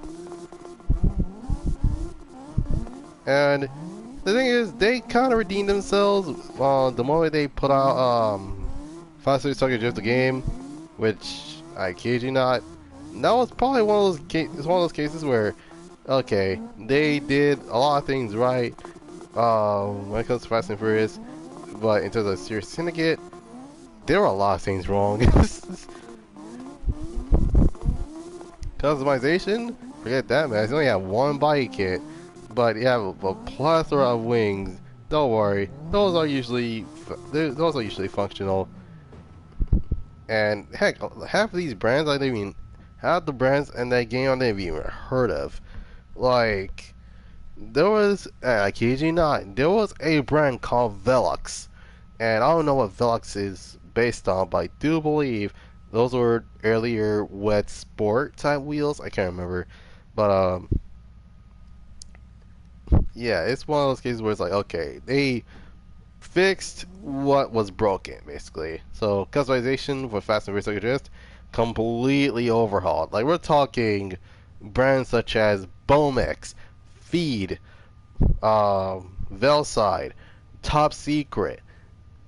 Heck, even NOS. Like I think NOS was in there. Yeah, NOS was. Yeah, NOS was actually a big brand around that time, because of the movies. But um,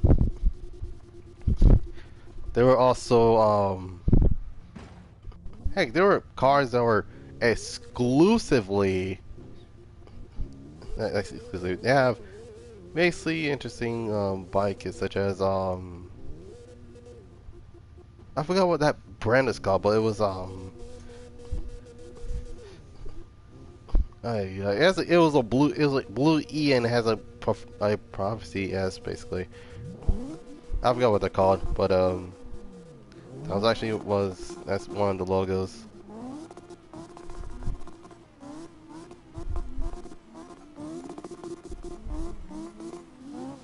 Oh my god. S14, come on, you can do this. Oh my god.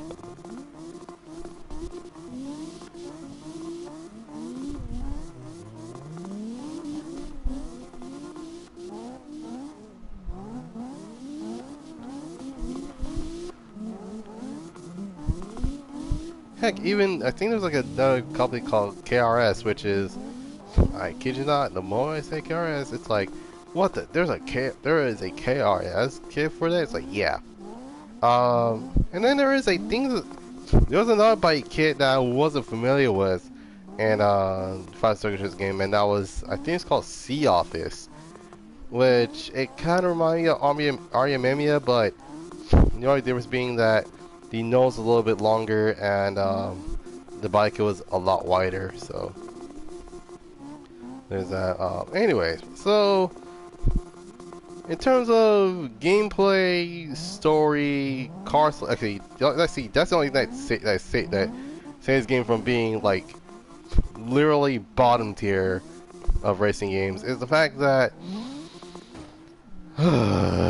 okay, it's the car list, and well, I could say the car list was a saving grace, but due to the fact that there were 5 of the 6 brands around that in the game, and then there are 2 2 European brands basically.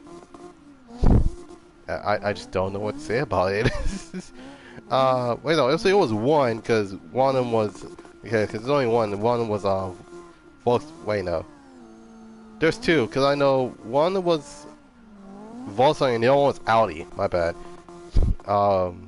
I think, I don't know.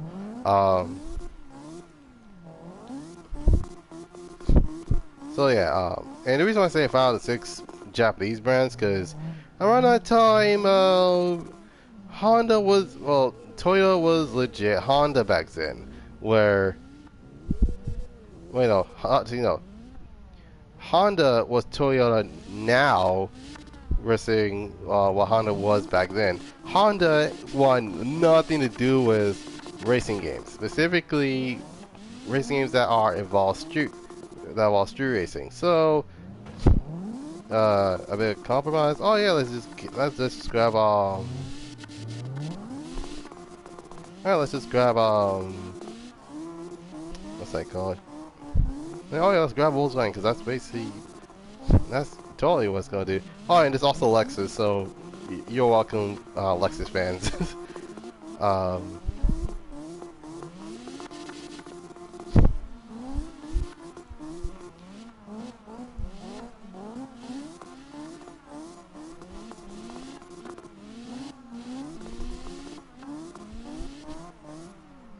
Oh god.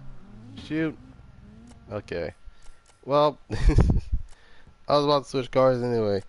I think the last vehicle I'm gonna be drifting around is my very own specifically designed RX-7. So yeah, this should be good, basically. um, okay, where in the world is the RX-7? Oh wait, no, that's right, that's right. Am I in the live stream? Probably 3 more laps, because I still have enough time. So there's that. But I'll probably will end the stream around 6:10, and that'll be Pacific Standard Time. So so yeah, it should be fine. Um, oh jeez, okay.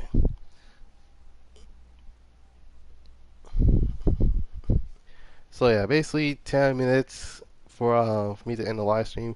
So I was wondering, in terms of timing wise, 6:10 if you're in Pacific Standard Time, but it will be 9:10 for those that are in the East Coast. So, there's that. But well, I guess like every other place will have been a lot farther. So, um, so basically places such as Australia will have been at least around 11, 12 o'clock at night. I don't know, or at least the next day in the morning.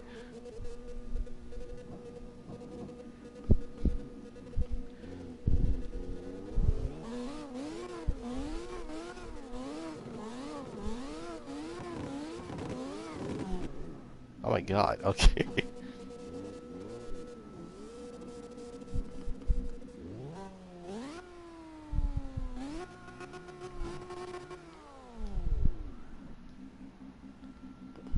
Alright. What is he bringing? He's bringing the RX-8. That X8, hold on. That RX-8 seems very familiar.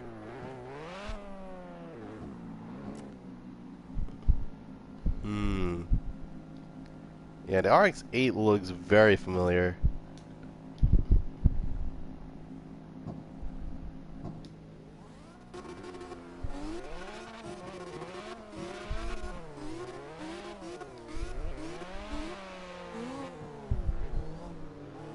Oh my god, okay.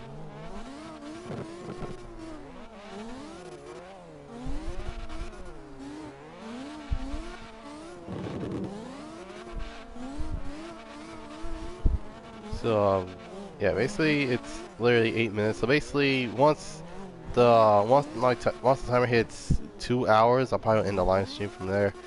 Uh, holy crap, the RX-8. Okay. Darn it, RX-7, come on.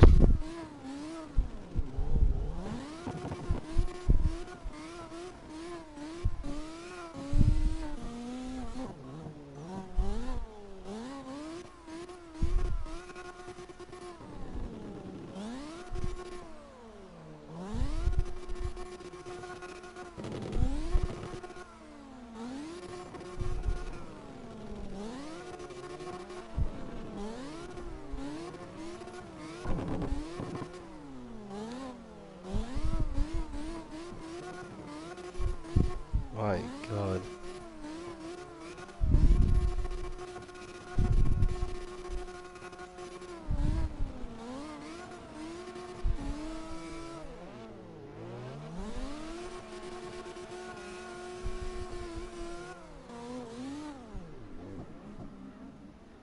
Oh my god, I keep... Oh my god, this is more like a snap oversteer than a snap understeer.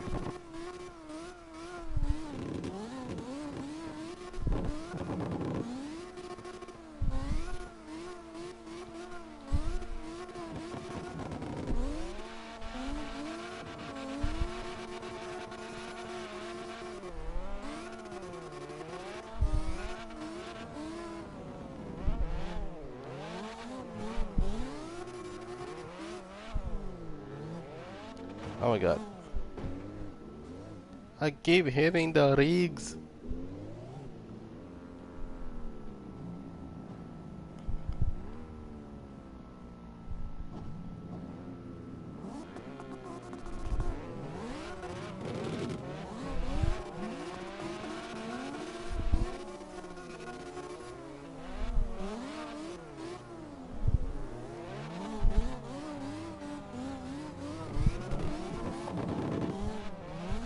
Oh, in a couple years, though, Brap City is here.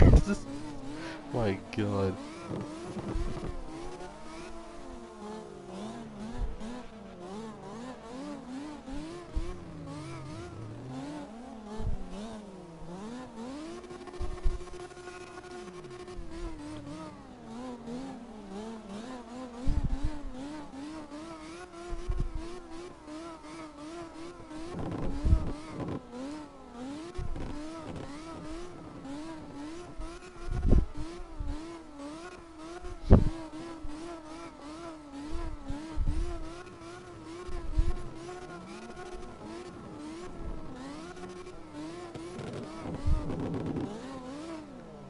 my god, okay.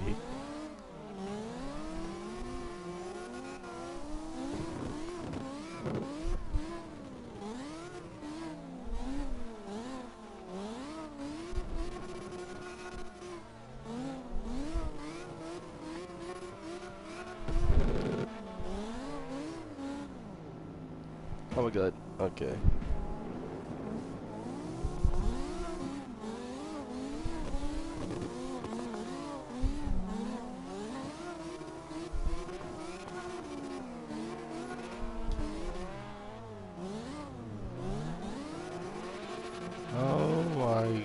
Oh my god, okay.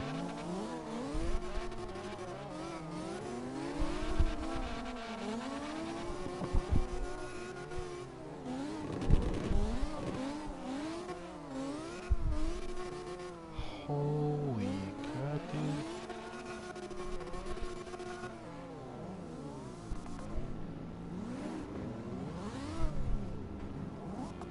My god, the freaking smoke show is what it was.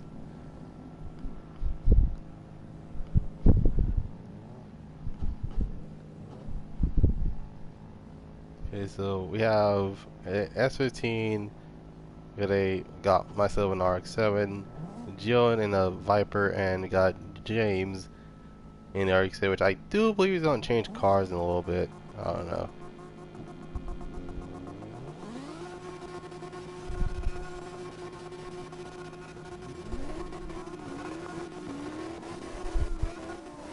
That's on because you'll. I'm supposed to. Okay. Alright. Oh my god.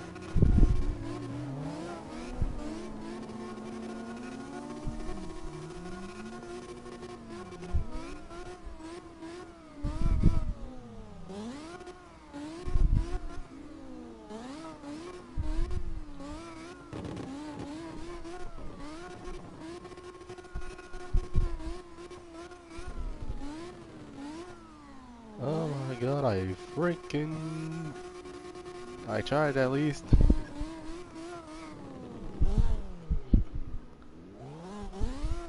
But, yeah, okay. Oh my goodness.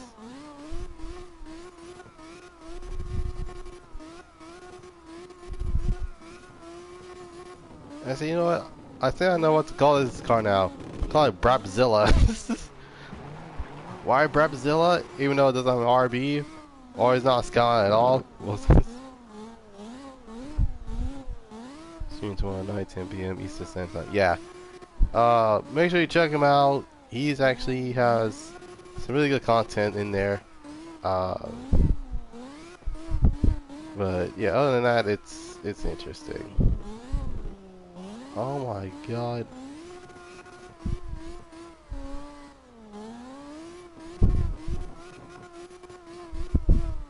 Oh, it's not okay. It's been 2 hours. All right, let me just finish this, and I'll probably would leave the lobby.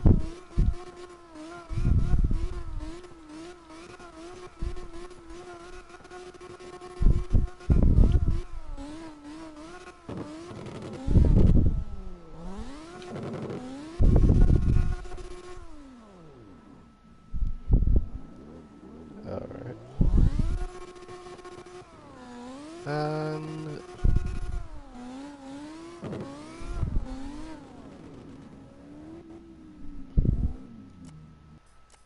Alright. That was my last one. Anyway, hope you guys enjoyed this live stream. Leave a like, subscribe, comment down below what you want to see next. You can follow me on Instagram at Goddrifter247sun Productions. You can follow me on Twitter at G247s. And last but certainly not least, you can check out and join my Discord at Goddrifter247sun Production Garage Museum. And tomorrow, not tomorrow, and next Monday, I have something interesting that I want to do for a while now. And this will involve the vehicles that you see right there. So anyway, without any further ado, hope you guys have a dope Tuesday. This is Goddard signing off, and I'll be streaming again around around 8 o'clock. So yeah. Anyway, without any further ado, hope you guys have a dope Tuesday. This is Goddard signing off, and I'll see you guys next time. Peace.